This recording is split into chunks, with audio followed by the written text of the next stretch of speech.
On the busy, early evening sidewalks near a Christmas market drawing people in the thousands, security was, in the words of the mayor, draconian. But somehow, the lone gunman got through, unleashing panic. The horror of the attack as it unfolded, captured here as people sprint to get away. One of them is shot. Then there are yet more gunshots. In several cases, the injuries are critical.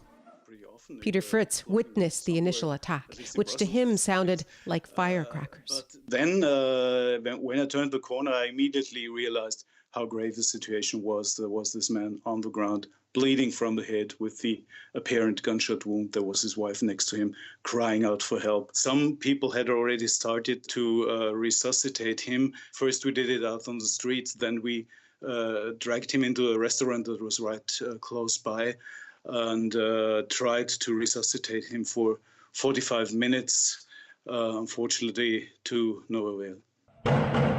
The gunman apparently also wounded in a shootout with soldiers.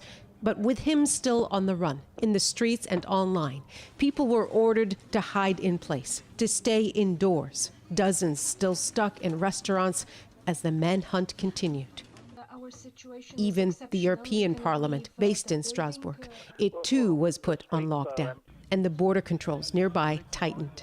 Local reports say the man is Strasbourg-born and has been known to and monitored by police, that he frequented extremist circles, that he was even to be arrested in a raid on his home earlier in the day and was to appear in court tomorrow. There were reports security forces had cornered the gunman, that he was holed up in a building. But the Interior Minister said he was still on the run. The French President, Emmanuel Macron, tweeted, "Solidarity of the whole nation for Strasbourg, its victims and their families." Once again, France will be waking up to a raft of disturbing questions.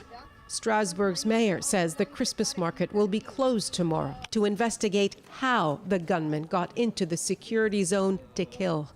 The other urgent question is why. Nala Ayed, CBC News, London.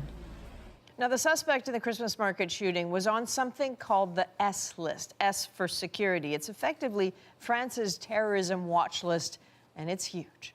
More than 26,000 names are on it, and some of those people have gone on to attack. August 2015, a man who opened fire on a train, wounding 4, was on the S list. March 2018, a 26-year-old who killed 3 people and took hostages at a supermarket was on the S list. And so was the knife-wielding man who stabbed 5 people in Paris, killing 1 in May. Now, that's just a sample. There are more. And that fact frustrates the French. Est-ce qu'on n'aurait pas pu s'attendre justement à plus de surveillance, sachant que ce fichier S habitait Strasbourg? Keeping an eye on all those people is beyond the capabilities of even the most robust forces. Full-time monitoring of 1 person on the list, according to French police, would take 20 officers. So nearly 500,000 officers would be required to simply watch them all. And here's a jarring detail. Last spring, a local official said 10% of all the people on France's S list are reportedly from the greater Strasbourg area.